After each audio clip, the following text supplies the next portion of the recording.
14/10/2023 भगवान कहते हैं, मीठे बच्चे, आज्ञाकारी बनो।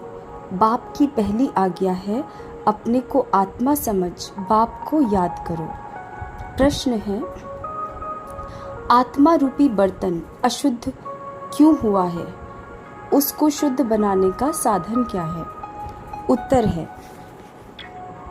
वाहियात बातों को सुनते और सुनाते आत्मा रूपी बर्तन अशुद्ध बन गया है। इसको शुद्ध बनाने के लिए बाप का फरमान है, hear no evil, see no evil. एक बाप से सुनो, बाप को ही याद करो, तो आत्मा रूपी बर्तन शुद्ध हो जाएगा। आत्मा और शरीर दोनों पावन बन जाएंगे। गीत है जो पिया के साथ है। ओम शांति। ओम शांति का अर्थ तो बच्चों ने समझा हुआ है। बच्चों को घड़ी घड़ी पॉइंट्स दी जाती है। जैसे घड़ी घड़ी कहा जाता है, बाप और वर्षे को याद करो। यहाँ कोई मनुष्य की याद नहीं है। मनुष्य की व किसी देवता की याद दिलाएंगे। पारलौकिक बाप की याद कोई दिला ना सके, क्योंकि बाप को कोई जानते नहीं। यहाँ तुमको घड़ी घड़ी कहा जाता है, अपने को आत्मा समझ बाप को याद करो। जैसे बाप को बच्चे होते हैं तो सब समझ सकते हैं, यह बाप से वर्षा लेने आया है। फिर उनको बाप और वर्षा याद रहता है। यहाँ भी ऐसे है। ज़रूर बच्चे बाप को जानते नहीं हैं, इसलिए बाप को आना पड़ता है। जो बाप के साथ है उन्हों के लिए यह ज्ञान बरसात है। वेद शास्त्रों में जो ज्ञान है वह सब है भक्ति मार्ग की सामग्री। जप तप दान पुण्य संध्या गायत्री आदि जो कुछ करते हैं वह सब है भक्ति मार्ग की सामग्री। सन्यासी भी भक्त हुए। पवित्रता बिगर कोई शांति धाम में जा नहीं सकते, इसलिए वह घर बार छोड़ जाते हैं। परंतु सारी दुनिया तो ऐसे नहीं करेगी। उन्हों के इस हठ योग की भी ड्रामा में नूंद है। तुम बच्चों को राजयोग सिखलाने कल्प कल्प एक ही बार आता हूँ। मेरा और कोई अवतार होता नहीं है। री इनकारनेशन ऑफ गॉड, वह हुआ ऊंचे ते ऊंच। फिर री इनकारनेशन ऑफ जगद अम्बा और जगत पिता भी जरूर होने चाहिए। वास्तव में री इनकारनेशन अक्षर सिर्फ बाप से ही लगता है। सदगति दाता एक ही बाप है। यूँ तो हर एक चीज़ फिर से रीइनकारनेट होती है। जैसे अभी भ्रष्टाचार है तो कहेंगे भ्रष्टाचार रीइनकारनेट हुआ है, फिर से भ्रष्टाचार हुआ है, फिर से श्रेष्ठाचार आएगा। रीइनकारनेट तो हर चीज़ का होता है। अभी पुरानी दुनिया है, फिर नई दुनिया आएगी।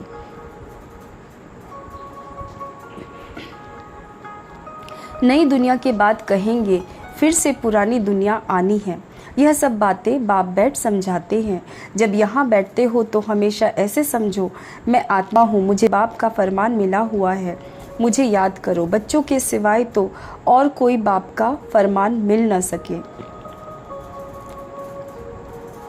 फिर बच्चों में कोई तो आज्ञाकारी होते हैं, कोई आज्ञा न मानने वाले भी होते हैं। बाप कहते हैं, हे आत्माएं, तुम मेरे साथ बुद्धि का योग लगाओ। बाप आत्माओं से बात करते हैं और कोई विद्वान पंडित आदि ऐसे नहीं कहेंगे कि मैं आत्माओं से बात करता हूँ। वह तो आत्मा सो परमात्मा समझ लेते हैं। वह है रॉन्ग। तुम बच्चे जानते हो कि शिव बाबा इस शरीर द्वारा हमें समझा रहे हैं। शरीर बिगड़ तो एक्ट हो ना सके। पहले तो यह निश्चय चाहिए। निश्चय बिगड़ तो कुछ भी बुद्धि में नहीं बैठेगा। पहले निश्चय चाहिए कि हम आत्माओं का बाप वह निराकार परम पिता परमात्मा है और साकार में है प्रजापिता ब्रह्मा। हम हैं ब्रह्मा कुमार कुमारियाँ। शिव के तो सब आत्माएं बच्चे हैं, इसलिए शिव कुमार कहेंगे, कुमारी नहीं। यह सब बातें धारण करने की हैं। धारणा तब होगी जब निरंतर याद करते रहेंगे। याद करने से ही बुद्धि रूपी बर्तन शुद्ध होगा। वाहियात बातें सुनते सुनते बर्तन अशुद्ध बन गया है, उसको शुद्ध बनाना है। बाप का फरमान है, मुझे याद करो तो तुम्हारी बुद्धि पवित्र होगी।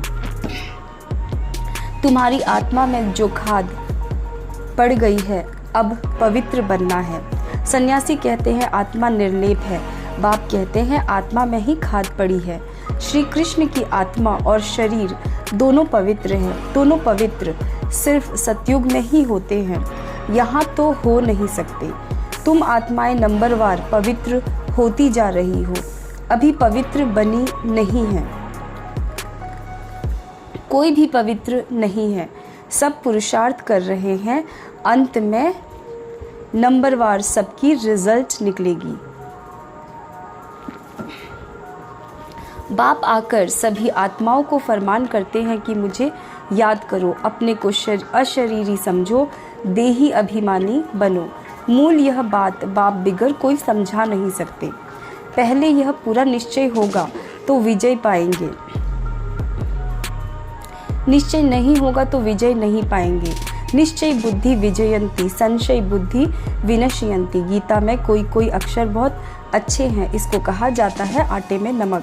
बाप कहते हैं मैं तुमको सभी वेदों शास्त्रों का सार समझाता हूँ कि इनमें क्या क्या है। यह सब है भक्ति मार्ग के रास्ते, इनकी भी ड्रामा में नोंद है। यह प्रश्न नहीं उठ सकता कि यह भक्ति मार्ग क्यों बनाया हुआ है, यह तो अनादि बना बनाया ड्रामा है। तुमने भी इस ड्रामे में बाप से स्वर्ग के मालिक बनने का वर्षा अनेक बार लिया है और लेते रहेंगे। कभी अंत नहीं हो सकता, यह चक्र अनादि फिरता ही रहता है। तुम बच्चे अभी दुख धाम में हो, फिर शांति धाम में जाएंगे, शांति धाम से सुख धाम में जाएंगे, फिर दुख धाम में आएंगे। यह अनादि चक्र चलता ही रहता है। सुख धाम से दुख धाम आने में तुम बच्चों को 5000 वर्ष लगते हैं, जिसमें तुम 84 जन्म लेते हो। सिर्फ तुम बच्चे ही 84 जन्म लेते हो, सब नहीं ले सकते। यह बेहद का बाप तुमको डायरेक्ट समझा रहे हैं, और बच्चे फिर मुरली सुनेंगे व पढ़ेंगे या टेप सुनेंगे। टेप भी सब नहीं सुन सकते, तो पहले पहले तुम बच्चों को उठते बैठते इस याद में रहना है। मनुष्य तो माला फेरते राम राम जपते हैं, रुद्राक्ष की माला कहते हैं ना, अब रुद्र तो है भगवान। फिर इस माला में मेरू दाना इकट्ठा है, वह तो विष्णु के युगल स्वरूप हैं।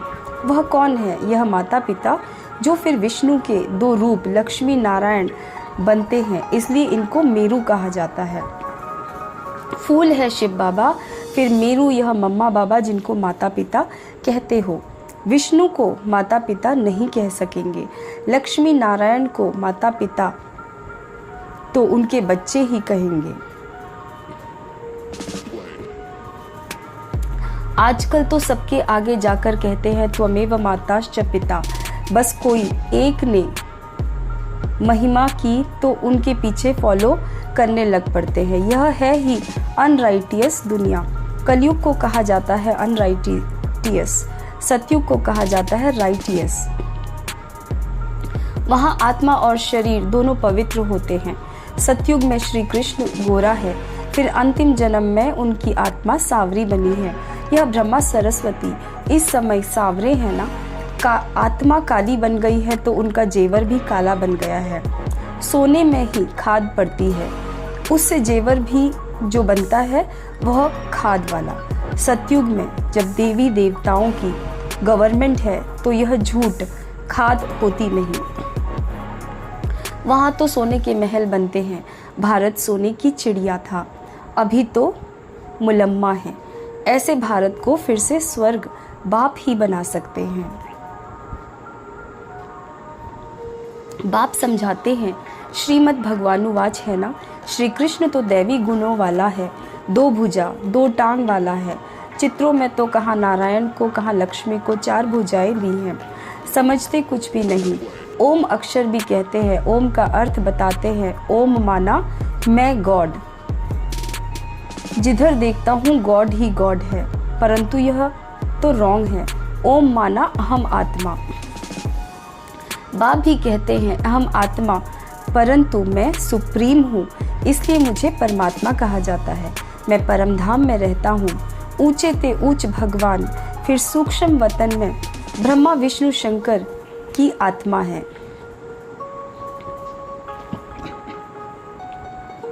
फिर नीचे आओ तो यह मनुष्य लोक है, वह दैवी लोक, वह आत्माओं का लोक जिसको मूल वतन कहा जाता है। यह बातें समझने की है।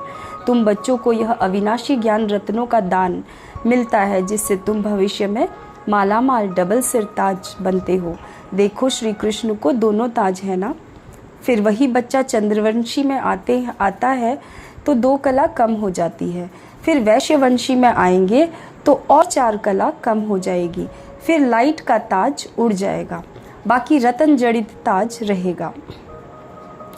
फिर जो अच्छा दान पुण्य करते हैं उनको एक जन्म के लिए अच्छी राजाई मिलती है। फिर दूसरे जन्म में भी अच्छा दान पुण्य किया तो फिर भी राजाई मिल सकती है। यहाँ तो तुम 21 जन्मों के लिए राजाई पा सकते हो, मेहनत करनी पड़ती है। तो बाप अपना परिचय देते हैं, कहते हैं आई एम सुप्रीम सोल, इसलिए उनको परम पिता परम आत्मा अर्थात परमात्मा कहा जाता है। तुम बच्चे उस सुप्रीम को याद करते हो। तुम हो सालिग्राम, वह है शिव। शिव का बड़ा लिंग और सालिग्राम मिट्टी के बनाते हैं। यह कौन सी आत्माओं का यादगार बनाते हैं, यह भी कोई नहीं जानते। तुम शिव बाबा के बच्चे भारत को स्वर्ग बनाते हो, इसलिए तुम्हारी पूजा होती है।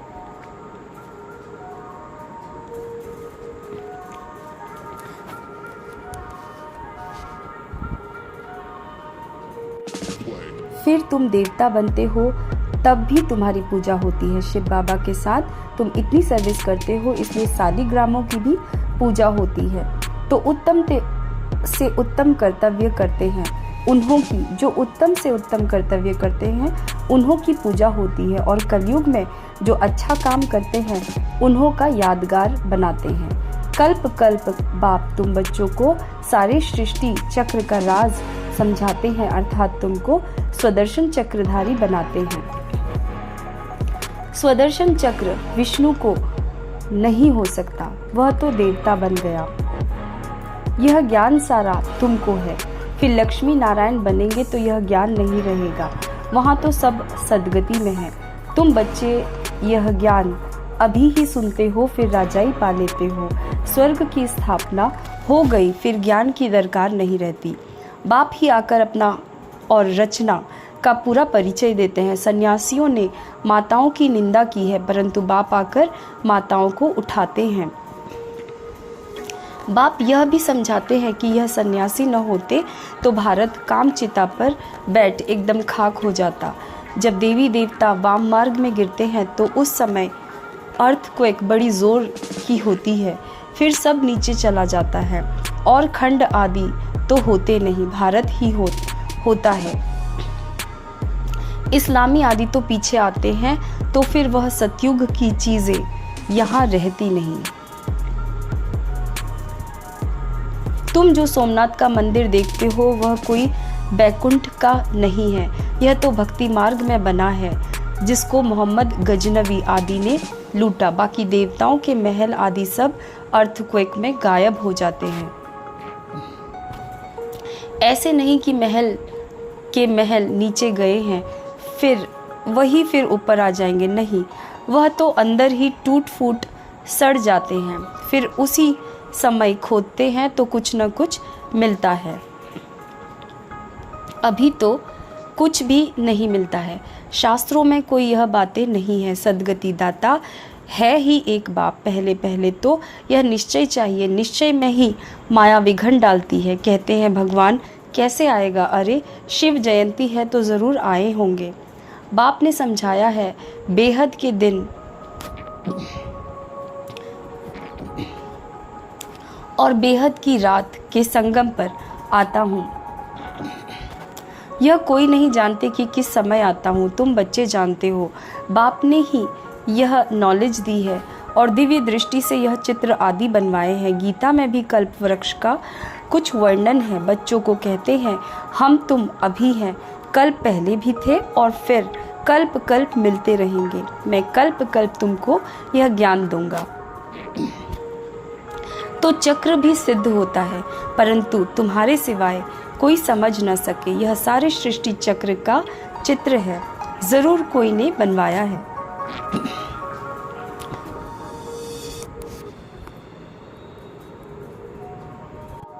परंतु तुम्हारे सिवाय कोई समझ न सके यह सारे सृष्टि चक्र का चित्र है, जरूर कोई ने बनवाया है। बाप भी इस पर, बच्चे भी इस पर समझाते हैं। अच्छा, मीठे मीठे सीखे लदे बच्चों प्रति माता पिता बाप दादा का याद प्यार और गुड मॉर्निंग। रूहानी बाप की रूहानी बच्चों को नमस्ते।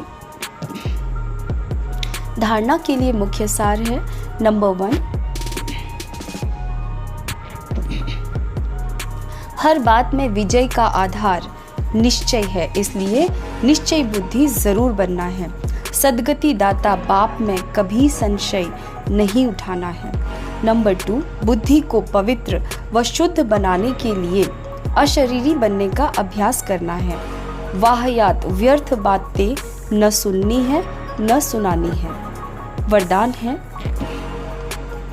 बेहद के स्मृति स्वरूप द्वारा हद की बातों को समाप्त करने वाले अनुभवी मूर्त भव।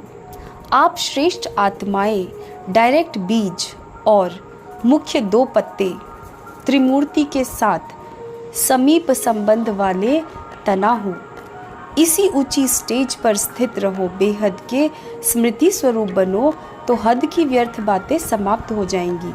अपने बेहद के बुजुर्गपन में आओ तो सदा सर्व अनुभवी मूर्त हो जाएंगे। जो बेहद के पूर्वजपन का ऑक्यूपेशन है उसको सदा स्मृति में रखो। आप पूर्वजों का काम है अमर ज्योति बन अंधकार में भटकती हुई आत्माओं को ठिकाने पर लगाना। आज का स्लोगन है, किसी भी बात में मूंझने के बजाय मौज का अनुभव करना ही मस्त योगी बनना है।